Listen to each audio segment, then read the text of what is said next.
Barcelona have been giving us a lot to talk about this last few days. Ferran Torres, everyone guessing with his latest interviews, but I actually think the more interesting story is happening on the training pitch. Everyone's waiting for Barcelona to sign a new number 9. Maybe Flick is already working on another solution.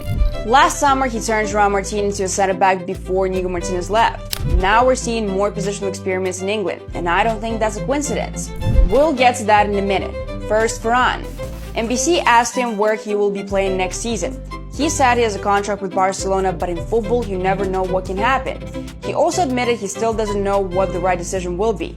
Then they asked him about his dream club. He smiled. My dream is to be happy. Well, guess who wasn't happy hearing this? A big part of the internet. Still, I think you can read those interviews in two different ways. The first is that Ferran is using the moment to strengthen his position before contract talks. His deal runs until 2027, he has just scored the winner in the World Cup final, and the media keep linking him with PSG and, to a lesser extent, Atletico Madrid. In that context, saying "I still don't know" could be a message to Barcelona. If you want me to stay, show me. Speaking to Sportico, Ferran was asked what Barcelona needed to do. Barca needs to show that they love me. They can come negotiate, and in the end, everything will be discussed. When they asked him about PSG, he answered, "Every time this team's won you, it's good, but I have a contract with Barca." There's another way to look at it. Ferran never said he wants to leave Barcelona. He never said he has an agreement with PSG, and he never suggested Flick does not trust him. Even "I want to be happy" is not automatically a message against the club.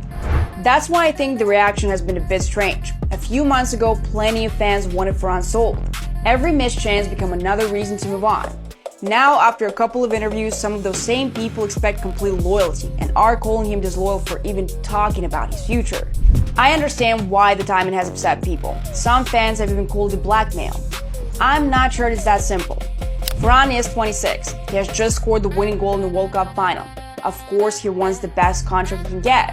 If these interviews were part of the negotiations, that wouldn't be surprising. Trying to improve your position is not the same as trying to force your way out. Barcelona have every right to decide whether they want to renew his contract or accept a big offer.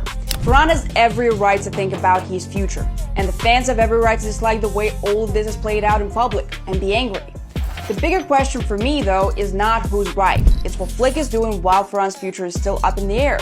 Barcelona's last game in England never happened. The plan was to face Preston behind closed doors at St. George's Park. But Preston ran into injury and fitness problems. They could only put together a squad with a lot of U21 players. Barcelona did not think that would be a good enough test, while Preston also wanted to protect their senior players before the League Cup match against Huddersfield. So the friendly was called off, and Barca went home early.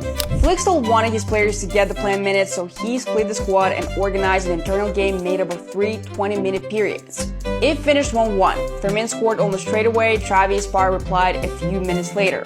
But I'm not here to talk about the score. Fermin, Rafinha, and Ronald Araujo were all back after missing the Birmingham game. Frankie de Jong did not play. Alejandro Balde trained on his own, and Hamza Abdelkarim only took part in the warm-up. One side started with Chesney, Xavi Esparra, Christensen, Joao Martin, and Joffrey Torrens. Casaro, Marc Bernal, and Orion Gorin, Karim Adeyemi, Ibrahim Tunkara, and Alex Gonzalez. The other had Iker Rodriguez, Hector Ford, Araujo, Alvaro Cortés, and Jordi Pesquer. Brian Florinius, Guilherme Fernandes, and Fermin, Ronnie Bardghji, Tony Fernandes, and Rafinha. Aaron Yakubishvili, Tommy Marquez, Oscar Gustavo, Shane Kluivert, Ibrahim Diarra, and a new signing, Jesse Duccio, also got minutes. The part to pay attention to is this. Tunkara and Tony Fernandes both played as false nines. Neither is a classic striker. Tunkara is more comfortable between the lines or starting from the right.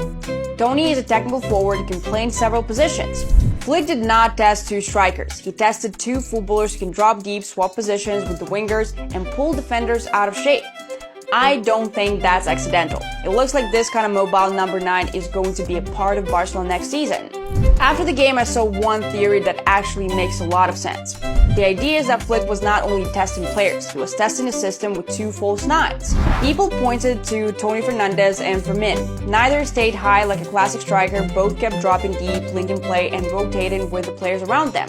We've already seen something similar against Atletico when Dani Olmo and Fermin played those same roles. So the idea is not new. Right now, though, it feels much more important. Flick was asked directly whether Barcelona could play with a false 9. We have to wait. I have complete trust in Declan. We know that we have to do something. It also depends on Ferran.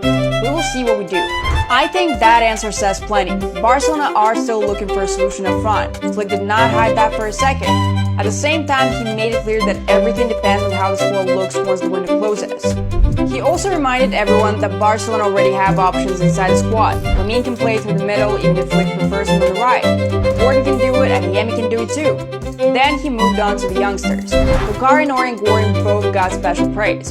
He said Xavi's part showed top-level quality, spoke positively about Hector Ford's role at Elche, and described Jesse Bisivo as a quick, talented player who will train with the first team while staying registered with Barca Athletic. Before we move on, one quick recommendation.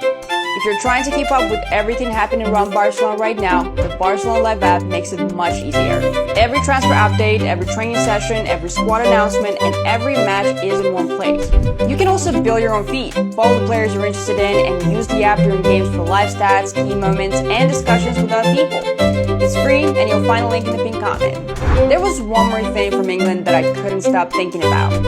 Look at Firmino's individual work in England. Barcelona published footage of him making central runs, receiving under pressure, using his body, turning and finishing. Social media landed on the same theory we had. Flick might be preparing him for a false nine role. That footage alone proves nothing. It could simply be part of his recovery or normal work as an attacking midfielder. But Firmino already has a lot of what the role needs. He attacks space without the ball, times his runs into the box, presses aggressively, and finishes quickly. He's not going to play with his back to goal like a classic striker, but he can drag defenders out, open space for Lamine, Rafinha, Gordon, or Adeyemi, then attack the box himself. He scored almost immediately in the internal game. Still not proof, but the theory now has more behind it. And Firmino is not the only one. Tony Fernandes and Ibrahima Tonkara give Flick another version of the same idea. Both are technical, mobile, and much more comfortable between the lines than staying between the center backs. They like dropping deep, combining the half spaces, and rotating with the wingers.